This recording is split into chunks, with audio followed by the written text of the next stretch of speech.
मोदी का काफिला जो है वो लगभग पहुंच चुका है। आप देख सकते हैं कि फ्लीट की गाड़ियां आगे आपको जाती हुई नजर आ रही हैं। आप देख सकते हैं प्रधानमंत्री नरेंद्र मोदी का जो काफिला है वो बाबतपुर एयरपोर्ट से आगे बढ़कर इस वक्त अतुलानंद चौराहे पर पहुंच चुका है, जहां पर आप देख सकते हैं कि हजारों की संख्या में जो काशीवासी हैं वो अपने लोकप्रिय सांसद प्रधानमंत्री नरेंद्र मोदी का बेसब्री से इंतजार करते हुए नजर आ रहे हैं। आप देख सकते हैं कि एक के बाद एक जो प्रधानमंत्री नरेंद्र मोदी के फ्लीट की गाड़ियां हैं वो आगे बढ़ते हुए नजर आ रहे हैं और अब कुछ ही मिनटों बाद प्रधानमंत्री नरेंद्र मोदी और उनके पीछे मुख्यमंत्री योगी आदित्यनाथ आपको न्यूज 18 के फ्रेम में नजर आएंगे। कुल मिलाकर ये प्रधानमंत्री नरेंद्र मोदी का 44वां दौरा है। यह पहला मौका है जब वाराणसी से तीसरी बार लोकसभा प्रत्याशी बनाए जाने के बाद प्रधानमंत्री नरेंद्र मोदी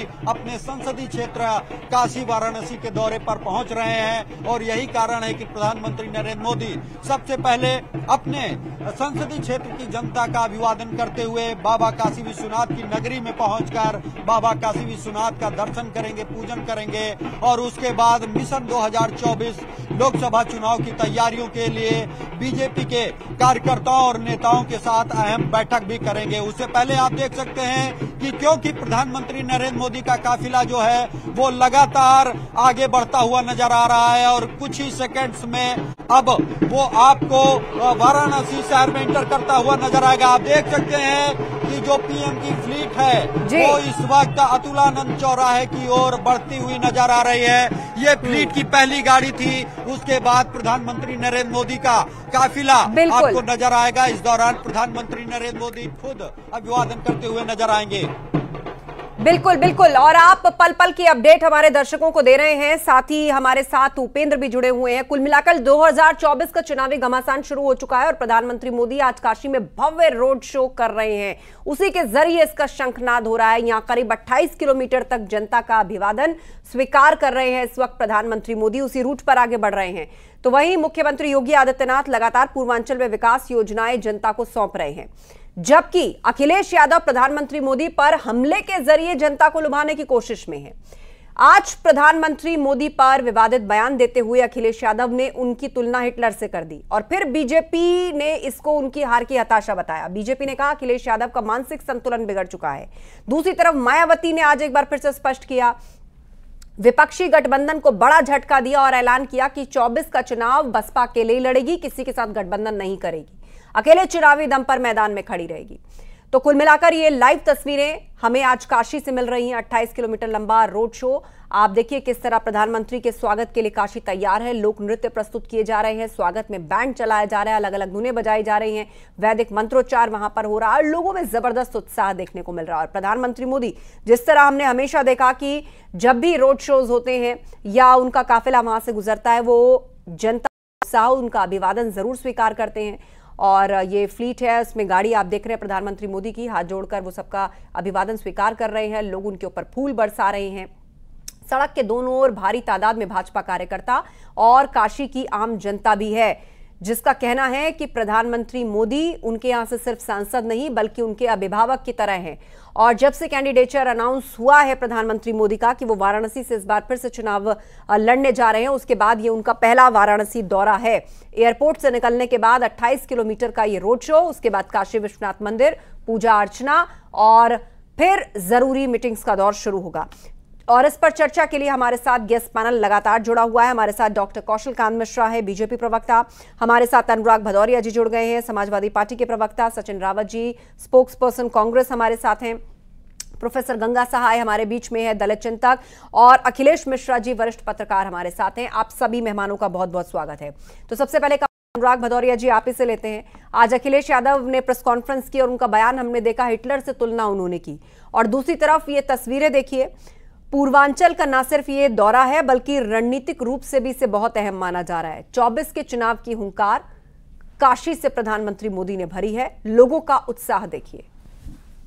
देखिए, अच्छी बात है कि आप उनका रोड शो दिखा रही हैं, लेकिन सवाल ये भी तो है कि समाजवादी पार्टी के राष्ट्रीय अध्यक्ष या समाजवादी पार्टी के नेता या दूसरे दलों के नेता भी तो अपना रोड शो करते हैं, अपने कार्यक्रम देते हैं, अपने क्षेत्रों में जाते हैं। वैसे तो इस तरह से तो नहीं दिखाया जाता मीडिया में। तब तो ये मैं इसके लिए आप पे आरोप नहीं लगा रहा हूं, मैं कह रहा हूं कि आपने कहा ये देखिए, मैंने कहा तो समाज के अंदर हमने प्रेस कॉन्फ्रेंस भी दिखाई है अनुराग जी अखिलेश यादव जी की, और उसी में से मैंने आपको ये बयान उठाकर बताया जहां उन्होंने कहा कि 14 में आए और 24 में चले जाएंगे, हिटलर भी 10 साल रहा। बोलने नहीं दे रहे, कमाल है भाई, मैंने तो ये बोलना शुरू किया, आप नहीं, मैं आपको बता रही हूँ कि ऐसा कोई भेदभाव नहीं है, कार्यक्रम सबके चलाए जा रहे हैं। आपने कहा, अरे सुन लीजिए, आपने कहा ये रोड शो देखिए, इसलिए मैंने कहा प्रधानमंत्री जी हैं देश के, आए हैं, आप उनको दिखा रहे हैं, लेकिन इस तरह के तो समाजवादी पार्टी के राष्ट्रीय अध्यक्ष भी जाते हैं, लेकिन वो तो इस तरह से नहीं दिखाया जाता ना। हमने तो नहीं देखा कभी आधे आधे घंटे तक दिखाया जा रहा हो, रोड शो चल रहा हो, और जिस तरह से वो हमेशा रोड पे रहते हैं। खैर उसकी मैं उस पर बहुत डिटेल में नहीं जाना चाहता। सवाल यह है, देश उत्तर प्रदेश की जनता बहुत अच्छी तरह जानती है कि इसी बनारस में बीएचयू की घटना, बनारस के लोग भूलेंगे नहीं कि उसकी बेटियों के साथ क्या अन्याय हुआ था, भूलेगा नहीं हाथरस की बेटी के साथ क्या अन्याय हुआ था, किसान भी नहीं भूलेगा, महिलाएं भी नहीं भूलेंगे, युवाओं नहीं भूलेंगे जिन पे लाठियों की बौछार हुई, जिस तरह से वो अपना रोजगार मांग रहे हैं, और बेरोजगार जिस तरह से आत्महत्या करते नजर आते हैं, आपने देखे होंगे।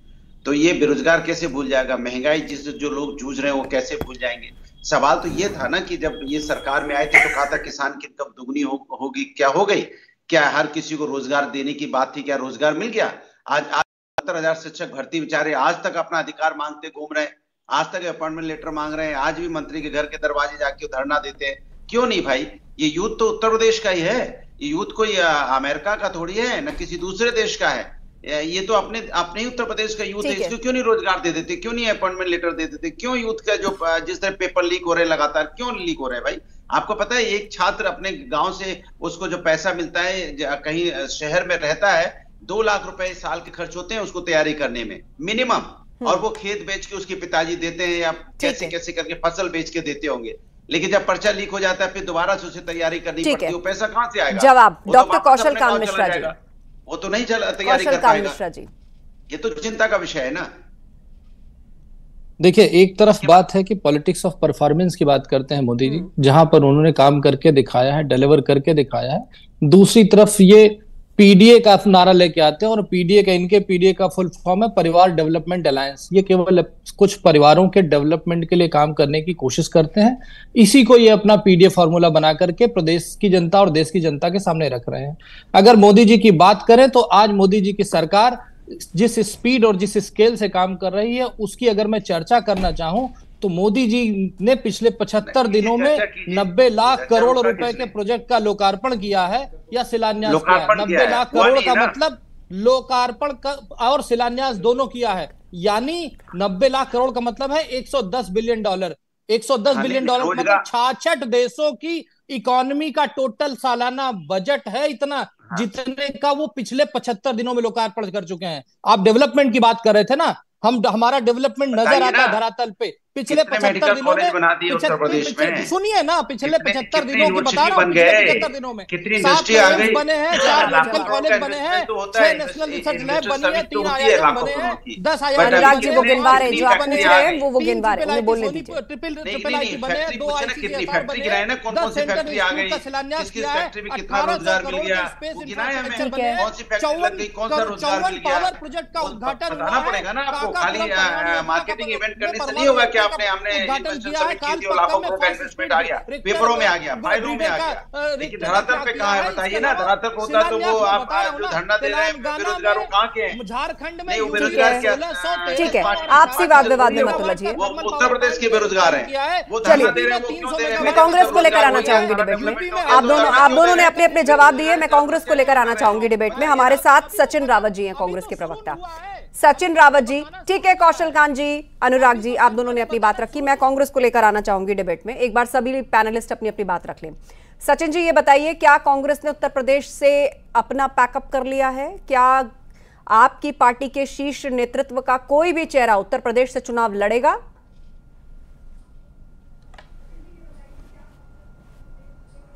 देखिए आस्था जी, और कांग्रेस पार्टी जो है धरातल पर लगातार मोदी सरकार की जितनी भी कुनीतियां थी उनके खिलाफ प्रोटेस्ट कर रही है। आपने भी हाल ही में देखा आदरणीय श्री राहुल गांधी जी ने जिस तरह से भारत जोड़ो न्याय यात्रा चंदौली में एंटर करके बनारस होते हुए पूरी यात्रा आगरा तक की।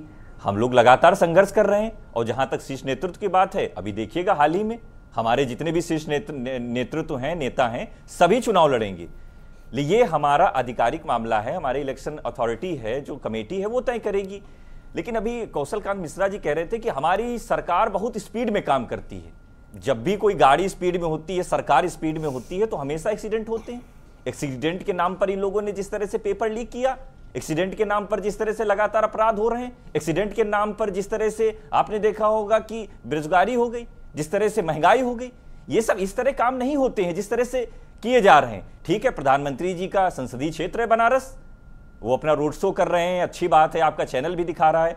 जब राहुल गांधी जी बनारस में रोड शो कर रहे थे तब नहीं दिखाया जा रहा था। ठीक है, हो सकता है सबकी अपनी अपनी मजबूरियां होती हैं, लेकिन वास्तविक स्थिति आज की डेट में यही है कि जो 70% जनता है इस सरकार के खिलाफ वोट देने वाले हैं।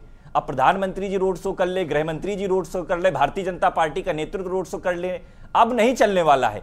इंडिया अलायंस में जो भी हमारे दल हैं वो दल लगातार जन मुद्दे उठा रहे हैं। हम लोग लगातार जाति जनगणना की बात कर रहे हैं, लगातार हम लोग बेरोजगारी की बात कर रहे हैं, लगातार हम लोग युवा न्याय की बात कर रहे हैं, लगातार हम लोग महिलाओं के अधिकार के लिए, महिला सशक्तिकरण को बढ़ावा देने की बात कर रहे हैं। उस पर तो कभी आज तक ऐसी चर्चाएं नहीं हुई। ठीक है, सारे जो मुद्दे हैं वो एक पहलू में बनाए जाते हैं, वो भारतीय जनता पार्टी वो इंप्लीमेंट करती है। लेकिन आज की डेट में जो वाजिब मुद्दे हैं उनको लेकर के कांग्रेस पार्टी लगातार संघर्ष कर रही है। ठीक है, हम लोग डॉक्टर सड़क पे भी संघर्ष कर रहे हैं, हम लोग सदन में भी इनसे पूछ रहे हैं। तो अब ये लोग जो है, ये लोग जितनी बातें कर रहे हैं, सब बातों का कोई मतलब नहीं है। ठीक है, रोड शो करने का कोई मतलब नहीं है। ठीक है, आपने चुनाव है तो ये सब चीजें चला करती गए और वायनाड की जनता उनको अब इस बार दिखाएगी, और वहां जाकर जिस तरीके से उत्तर प्रदेश के लोगों के बारे में बोलते हैं ये सबने देखा। और यही बात नहीं कि वो उत्तर प्रदेश के, वो जब विदेश की धरती में होते हैं तो देश के बारे में बताइए कि वायनाड हमारे देश का हिस्सा नहीं है। कौशल कांत मिश्रा जी, मेरे दोस्त ने, अब वायनाड अगर वायनाड से राहुल गांधी जी लड़ रहे हैं बीच में, तो कोई दिक्कत बीच में बोलने की आदत नहीं। राहुल गांधी मत बनिए, आप लोग ये राहुल गांधी मत बनिए, राहुल गांधी परिकल्पना करते हैं गलत है। पूरी कांग्रेस पार्टी राहुल गांधी जी ने कभी ऐसा नहीं कहा, मैंने ये आप गलत तथ्य पेश कर रहे हैं। आज अगर हम ग्रोथ रेट कौशल कांत जी ये गलत तथ्य पेश कर रहे हैं, महंगाई दर की बात करें, ये गलत तथ्य पेश कर रहे हैं। जिस तरीके से 2000 में हमेशा महंगाई दर 9.4 और फिर आप झूठ आज वो घट करके 5.4 कहां बयान है बताइए। अभी मूडीज की रेटिंग आई है जिसमें ग्रोथ रेट आया है, पिछले तिमाही में 8.4% का ग्रोथ रेट दिया है, जो अरे तो भैया आपकी सरकार है, आपकी सरकार सरकारी आंकड़े बनवा लेती है, आपकी सरकार सरकारी आंकड़े बना करके पेश कर देती है। इसका मतलब ये है कि जब कितना इन्वेस्टर समिति से लोगों को रोजगार मिल गए, ये भी तो आप बताइए।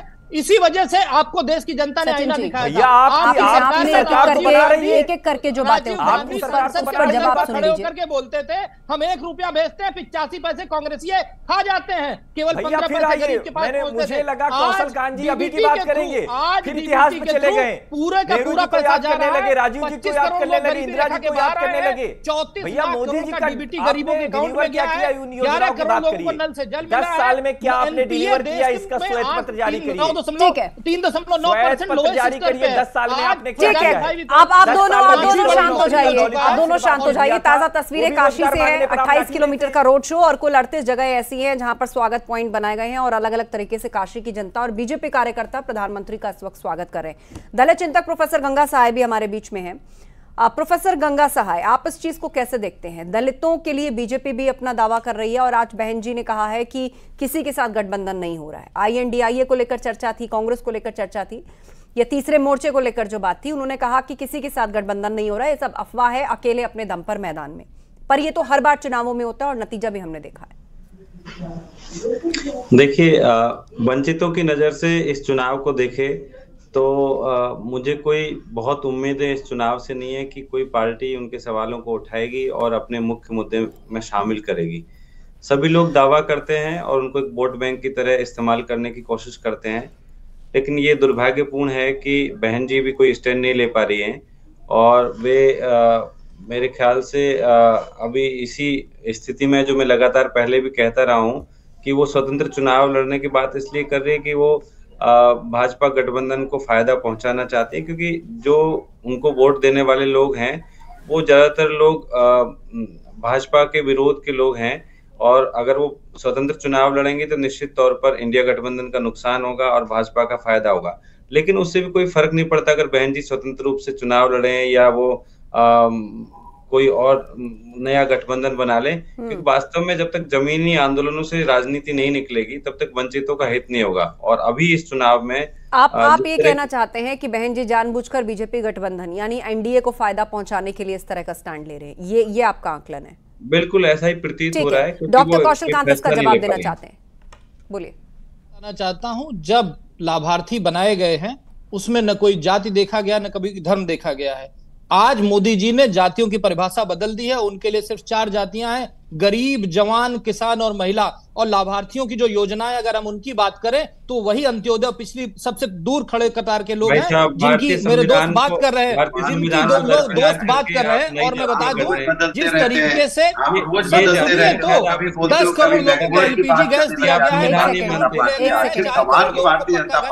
अनुराग जी, मैं अलग से समय दे रही हूँ आपको, उनको बात खत्म करने दीजिए। भ्रष्टाचारी बोलते हो उनको अपनी पार्टी में शामिल करा लेते हो, जिनको परिवारवादी बोलते हो उनके साथ सत्ता बना लेते हो। 80 करोड़ जातियों की बात होती है तो फिर आप जातियों की बात तो करोगे, लेकिन जब जाति जनगणना की बात करोगे तो मुकर जाओगे। तो समझ में नहीं आता किस डायरेक्शन में भारतीय जनता पार्टी चलती है। फिर अपने हमें नंबर्स गिनाती है कि हम देखिए तिमाही में 1.2। अनुराग जी, मैं आपको अलग से समय दूंगी, उनकी बात पूरी होने दीजिए। ये हमारी बात नहीं पूरी होने देंगे, क्योंकि उनकी हकीकत खोल करके रखता हूं। जब मैं लाभार्थियों की बात करता हूं, बीजेपी की खोलो। केवल वो गरीब आता है, वो दलित आता है, वो पिछड़ा आता है, वो वंचित आता है, वो शोषित आता है, जवान आता है, किसान आता है, महिला आती है। क्यों? क्योंकि किसान तो धरने पे बैठा है, 10,000 लोगों को एलपीजी कनेक्शन दिया गया, 4 करोड़ लोग पक्का गारंटी क्यों नहीं करो? किसान तो धरने पे बैठा हुआ है, 12 करोड़ लोगों को सड़क पे अधिकार मांग रहा है, घर में बिजली दी गई, उसको क्यों नहीं अधिकार दे रहे भाई? सम्मान निधि दी गई, और छात्रों का पेपर लीक हो जा रहा है, 5 लाख का बीमा दिया गया। कमाल की बात कर रहे हैं आप। कोई भी गरीब जाकर के इलाज करा सकता है। आपने हमेशा से गरीबों को जातियों में बांटा है और भर्ती किए थे, वो 4 साल की नौकरी में वो अपना अधिकार मांग रहे हैं। ओबीसी बनकर रोड पे नहीं है जो संघर्ष नहीं कर रहा है सरकार के खिलाफ। अखिलेश यादव जो क्रीमी लेयर में अरे बात सरकार समाजवादी पे। ठीक है, कौशल कांत जी है, मैं पूछना चाहूंगा जितने लोग अखिलेश यादव की जब सरकार थी, मुलायम जी की तैयार थी, एक ही परिवार के 32 लोग सरकारी व्यवस्था में थे और आपकी सरकार में हाथरस का कांड हुआ, आपकी सरकार। ठीक है, आपने ये मुद्दा उठाया कि एक भी ओबीसी नहीं था, एक भी ओबीसी नहीं था, कोई मंत्री नहीं था अनुराग जी जब आपकी सरकार थी, ये आरोप। देखिए मैं इनसे पूछना चाहता हूँ, सरकार इनकी चल रही है, इनसे सवाल पूछा जाता है कि आप इन्वेस्टमेंट समिति करते हो, यहाँ पे लाखों करोड़ इन्वेस्टमेंट की बात करते हो, लेकिन वो रोजगार युवा तो बेरोजगार है उत्तर प्रदेश में, उसको रोजगार क्यों नहीं दे रहा है? ये बताइए ना, सीधे से सवाल है मेरा। और आप कहते हो उज्ज्वला योजना में 500 रुपए का सिलेंडर मिलता था, फिर 1000 रुपए हो गया, फिर आपने थोड़ा बहुत कम कर दिया चुनाव आते ही। लेकिन क्या डीजल पेट्रोल तो 30-35 रुपए देने की बात हुई थी 2014 में, क्या हुआ उसका? किसान की इनकम का दुगनी का क्या हुआ? भाई आप तो इनकम बढ़ाने वाले थे और आज आप तो 10-20 यूनिवर्सिटी बनाने वाले थे उत्तर प्रदेश में, क्या हो गया उसका? एक सेकेंड, मेडिकल कॉलेज बनाने वाले थे। अनुराग जी, जिस सवाल उन्होंने पूछा आपने उसका जवाब नहीं दिया, और फिर इसी तरह काउंटर होगा, एक दूसरे के पीछे आप लोग बोलेंगे। सवाल ये है कि उत्तर प्रदेश के अंदर में भारतीय जनता पार्टी ने जो वादे किए थे एक भी पूरा नहीं किया। ठीक है, चलिए सचिन जी अपनी बात रखना चाहते हैं, वो बहुत देर से हाथ उठा रहे हैं। 2024 का ठीक है, सचिन जी बोलिए, के माध्यम से जवाब देगी। चलिए, जनता जवाब देगी आपने कहा। सचिन जी अपना पॉइंट भर्ती का देखिए क्या हालत है, कितने दिन से बेचारे धक्के। ठीक है, ये बात आपने रखी, इस पर आपने पूछा, कौशल कांत जी ने इस पर जवाब दिया। अब आगे बढ़ते हैं, विषय को आगे ले जाते हैं। सचिन जी देखिए, आस्था जी बहुत ही इम्पोर्टेंट बहस ये चल रही है, और जहाँ तक अभी कौशल कांत जी कह रहे थे कि हम लोग जातियों की बात नहीं करते हैं, लेकिन जब चुनाव आता है तब प्रधानमंत्री जी को अपनी जाति बतानी पड़ती है, उनको कहना पड़ता है कि मैं पिछड़ी जाति का हूँ। इनके तमाम मंत्री चिल्ला चिल्ला के कहते हैं कि भैया मैं इस जाति का हूँ, आप लोग वोट देंगे तभी मैं जीतूंगा। अभी आपने देखा होगा कि हाल ही में एक राजभर जी हैं जो लगातार जाति जनगणना की बात कर रहे थे, सामाजिक न्याय की बात कर रहे थे, तमाम बातें कर रहे थे, लेकिन क्या हुआ? सत्ता के लालच में, सत्ता के लोलुपता में उन्होंने अपना स्वाभिमान बेच करके मंत्री बन गए। तो ये जो कह रहे हैं कौशल कांत जी, इसमें एक विरोधाभास है। ये या तो स्पष्ट करें कि हमारी पार्टी जातिगत राजनीति नहीं करती है, वरना जाति की राजनीति करती है। देखिए, जनता जो अब वोट करती है तो वो आपके जो आपने संकल्प पत्र में, जो अपने मैनिफेस्टो में जो आपने बातें की होती हैं, उन बातों पर वोट करती है। वो आज की डेट में पूछेंगे कि हमको 20 करोड़ रोजगार क्यों नहीं मिला, वो युवा ही पूछेंगे। जो आपने कहा था कि हम जो है सिलेंडर जो है 300 रुपए में देंगे, 400 रुपए में, वो 950 रुपए में जो आप दे रहे हैं, वो आपसे सवाल जरूर करेंगे। वो पेट्रोल डीजल की भी बात करेंगे कि आप लोग जो लगातार पेट्रोल डीजल के क्यों जाति बताते हैं, इसलिए बताते हैं क्योंकि आज देश को ओबीसी का प्रधानमंत्री किसने दिया? भारतीय जनता पार्टी ने दिया। आज सबसे ज्यादा ओबीसी का आप कह रहे हैं जाति है नहीं, फिर ओबीसी का अब ये बताइए कि आपकी बात में विरोधाभास था या नहीं था? आपकी बात में विरोधाभास था या नहीं था? आपकी बात में विरोधाभास था या नहीं था? ये क्लियर करिए। परिवार का भला करते हैं। आपने अभी कहा कि हम जातिगत राजनीति नहीं करते हैं, उससे परे राजनीति करते हैं। जवाब सुनिए ना, जवाब सुनिए ना। हम जातियों की राजनीति करते हैं और जाति को ऊपर उठाते हैं और उसका रिप्रेजेंटेशन दिखाते हैं। आप लोग केवल जातियों की राजनीति करके एक एक परिवार का भला करते हैं। आप लोगों ने पीडीए जो बनाया है, एक एक करके बोलिए। मैं नाम के साथ सबको वक्त दे रही हूँ, नाम लेकर सबको वक्त दे रही हूँ। आप लोग एक दूसरे के पीछे इस तरह बोल रहे हैं। परिवारवाद का भर रखा है। किसी का यहाँ कल्याण सिंह जी का बेटा भी एमपी है, उनका पोता भी मंत्री है, राजनाथ सिंह का बेटा भी मंत्री है, अनुराग। ठीक है, अब जवाब सुन लीजिए अनुराग जी, अब जवाब सुन लीजिए। आपके पास से कितना गिना है? आपने तो पूरी परिवारवादी पार्टी को आप बोलते हैं उनके साथ सत्ता चलाई है। जवाब भी सुन लीजिए ना, आपने परिवारवाद को लेकर बात, अब उनकी बात भी पेशेंस के साथ नहीं है। आपके पास अभी तक इसका जवाब नहीं है कि अखिलेश यादव ओबीसी है कि नहीं है। और आप परिवारवादी अखिलेश यादव ओबीसी है ही नहीं, वो क्रीमी लेयर में आते हैं, ओबीसी की राजनीति करते हैं, एक परिवार को पोषित करते हैं और पीडीए का फुल फॉर्म है परिवार डेवलपमेंट अलायंस, उसी की बात करते हैं।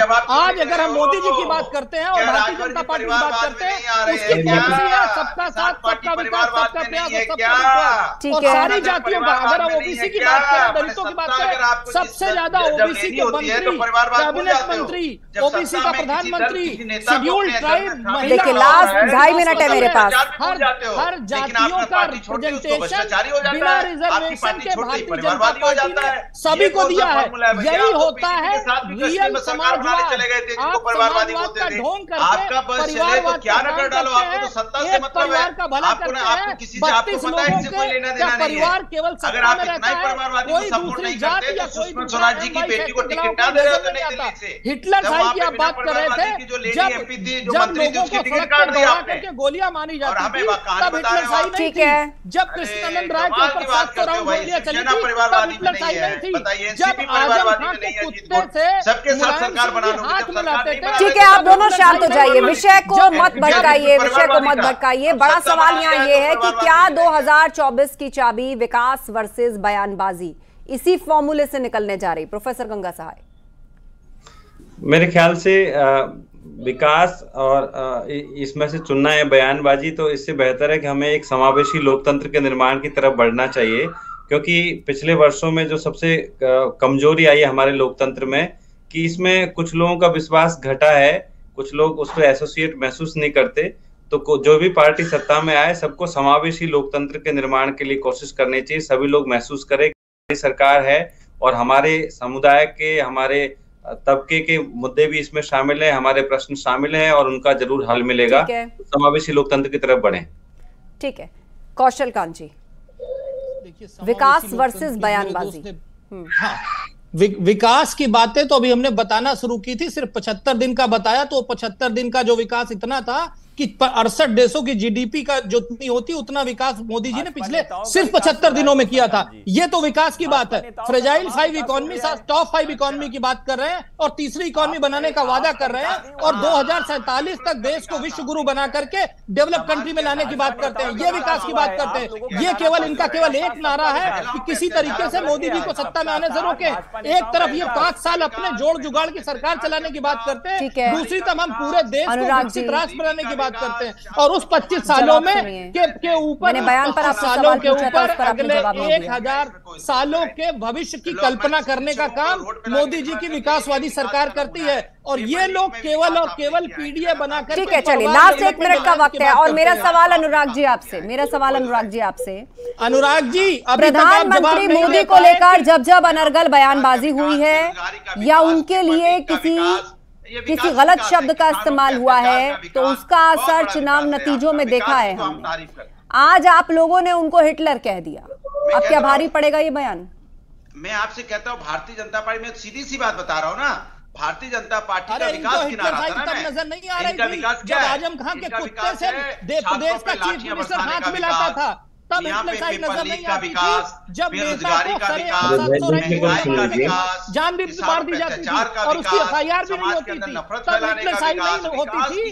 जब एक पत्रकार के ऊपर पेट्रोल डाल के जला देते हैं तब हिटलर साइड नहीं होती थी। चलिए ठीक है, समय खत्म हो रहा है और आप सभी लोगों ने अपनी अपनी बातें रखी। कुल मिलाकर बता दें अपने दर्शकों को कि 45वीं बार काशी के दौरे पर है प्रधानमंत्री मोदी और 28 किलोमीटर लंबा उनका फिलहाल रोड शो है जो एयरपोर्ट से शुरू हुआ है और काशी विश्वनाथ मंदिर भी उसके बाद वो जाने वाले हैं। आप सभी पैनलिस्ट का शुक्रिया, क्योंकि ये सियासी बयानबाजी वार पलटवार इसकी तो अभी बस शुरुआत है, चुनाव आते आते ये और ज्यादा परवान चढ़ेगी। ताजा तस्वीरें आप देख रहे हैं प्रधानमंत्री मोदी का ये रोड शो, जहां सड़क के दोनों ओर भारी भीड़ है, काशीवासी भी इसमें है, बीजेपी कार्यकर्ता भी इसमें है, पुष्प वर्षा की जा रही है और नारे वहां पर लगाए जा रहे हैं। प्रधानमंत्री मोदी भी हाथ जोड़कर सभी का अभिवादन स्वीकार कर रहे हैं। काशी से उम्मीदवारी घोषित होने के बाद ये उनका पहला दौरा है और उसको रणनीतिक और राजनीतिक रूप से बहुत अहम माना जा रहा है। पूर्वांचल के लिहाज से उत्तर प्रदेश में चुनावी बिग